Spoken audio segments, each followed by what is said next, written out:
Bonjour, alors voilà le test de la raquette Symbiose de TSL que j'ai testé sur 2 hivers.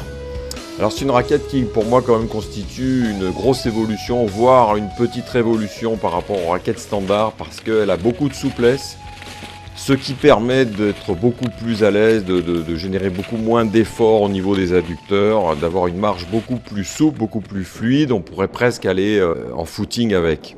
Alors tout ça particulièrement sur la neige dure ou sur les pistes qui sont déjà tracées, voire damées.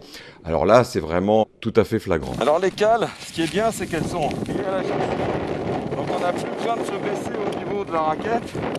Donc elles se mettent manuellement. Voilà, c'est facile. Voilà. Et après, elles ne bougent pas. Voilà. C'est un système simple qui ne bouge pas. Bon, évidemment, il y a d'autres systèmes avec des bâtons, mais là, c'est facile quand même. Voilà.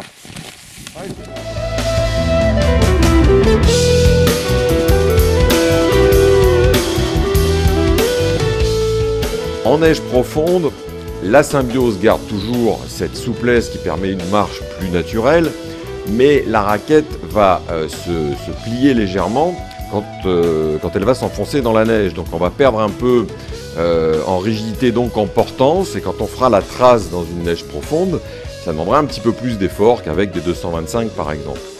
Alors c'est un point que j'ai voulu approfondir pour voir s'il y avait une grosse différence. Alors au final, je trouve que la Symbiose s'en sort pas mal du tout.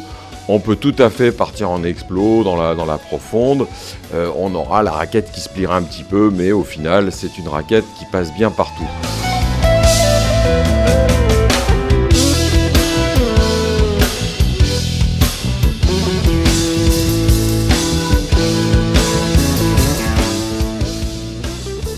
Alors, je vous invite à vous rendre sur le site Test Matériel Outdoor pour voir tous les détails de ces tests concernant la raquette Symbiose.